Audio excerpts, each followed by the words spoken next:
Hello students, भौतिक विज्ञान की कक्षा में आपका स्वागत है। आज हम पढ़ेंगे अपवर्तन के नियम। पिछली कक्षा में हमने जाना था कि अपवर्तन किसे कहते हैं। हमने पढ़ा था कि जब कोई प्रकाश किरण एक माध्यम से दूसरे माध्यम में प्रवेश करे और वह अपने मार्ग से हट जाए तो इस घटना को अपवर्तन कहते हैं। देखिए, चित्र में हमने दिखाया है माध्यम 1, माध्यम 2 सघन है, इसीलिए प्रकाश किरण अभिलंब की ओर झुकते हुए अपवर्तित होती है माध्यम 2 में। ठीक है। अच्छा, अब देखिए, प्रयोगों द्वारा कुछ जो ऑब्जर्वेशंस है वो एक नियम के रूप में बांधे गए हैं।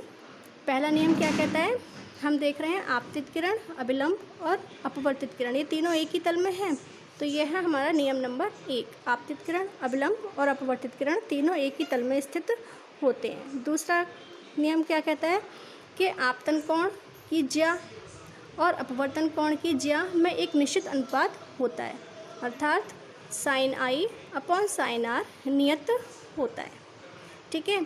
अगर मान लीजिए हम दोनों माध्यम और प्रकाश की जो हमारी आपतित किरण है ये एक ही हो, तीनों माध्यम ना बदलें, यानी कि अगर हमने ये वायु लिया है, ये कांच लिया है, तो वायु और कांच लें हर बार, और जो हम प्रकाश किरण डाल रहे हैं वही किरण हम हर बार डालें।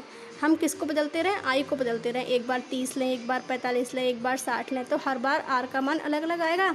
तो उस आई में और उस आर में, दोनों के आई और आर के साइन में जो अनुपात होगा वह नियत रहता है। स्नेल ने बताया कि ये जो नियतांक हमें बार बार प्राप्त हो रहा है ये माध्यम 1 के सापेक्ष माध्यम 2 का अपवर्तनांक होता है। ठीक है। यानी कि यहाँ पर sine I upon sine R किसका मान होगा, माध्यम 1 के सापेक्ष माध्यम 2 के अपवर्तनांक के बराबर होगा।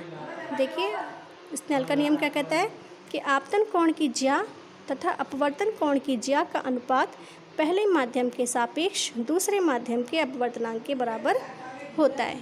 ठीक है।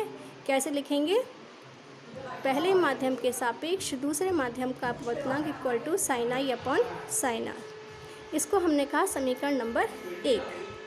प्रकाश का उत्क्रमणीयता का सिद्धांत, इसके अनुसार क्या होता है कि यदि हम माध्यम 1 में प्रकाश किरण कोण आई पर डालें तो वो आर पर निकलेगी। अगर हम दूसरे माध्यम से प्रकाश किरण को डालें आर आपतन कोण पे, तो प्रकाश किरण पहले माध्यम में अपवर्तन कोण आई को बनाती हुई निकलती है। अर्थात देखें, अगर प्रकाश किरण को हमने इस दिशा में डाला है तो वो यूँ जा रही है, अगर हम प्रकाश किरण को इधर से डालेंगे तो वो इधर से निकलेगी। और सही भी है, देखिए इसके सापेक्ष तो माध्यम एक विरल है तो वह क्या होगा, अभिलंब से दूर हटेगी। ठीक है। तो वो उल्टे मार्ग को अनुसरण करती है, उल्टे मार्ग का अनुसरण करती है। देखिए, जब हम प्रकाश किरण को माध्यम 2 से 1 में डाल रहे हैं तो आपतन कोण कितना हो जाता है, आर हो जाता है, तो और अपवर्तन कोण आई हो जाता है। तो अब क्या आएगा, दूसरे माध्यम के सापेक्ष पहले माध्यम का अपवर्तनांक equal to sine R upon sine I. ये समीकरण नंबर 2। अगर हम दोनों समीकरणों का गुणा करें तो हमें क्या मिलेगा, पहले माध्यम के सापेक्ष दूसरे माध्यम का अपवर्तनांक गुणा दूसरे माध्यम के सापेक्ष पहले माध्यम का अपवर्तनांक बराबर क्या मिला, sine I upon sine R into sine R upon sine I. ये दोनों कैंसिल हो जाएंगे तो क्या मिलेगा हमको, 1। ठीक है। यानी कि दूसरे माध्यम के सापेक्ष पहले माध्यम का अपवर्तनांक बराबर होता है 1 बटे दूसरे माध्यम का पहले माध्यम के सापेक्ष अपवर्तनांक की। अगर कांच का अपवर्तनांक 3 बटे 2 है वायु के सापेक्ष, तो कांच के सापेक्ष वायु का कितना होगा, 2 बटे 3। अगली कक्षा में हम पढ़ेंगे, हम अपवर्तन के नियम और उत्क्रमणीयता के सिद्धांत के आधार पर हम आंकिक प्रश्नों का हल करेंगे। धन्यवाद।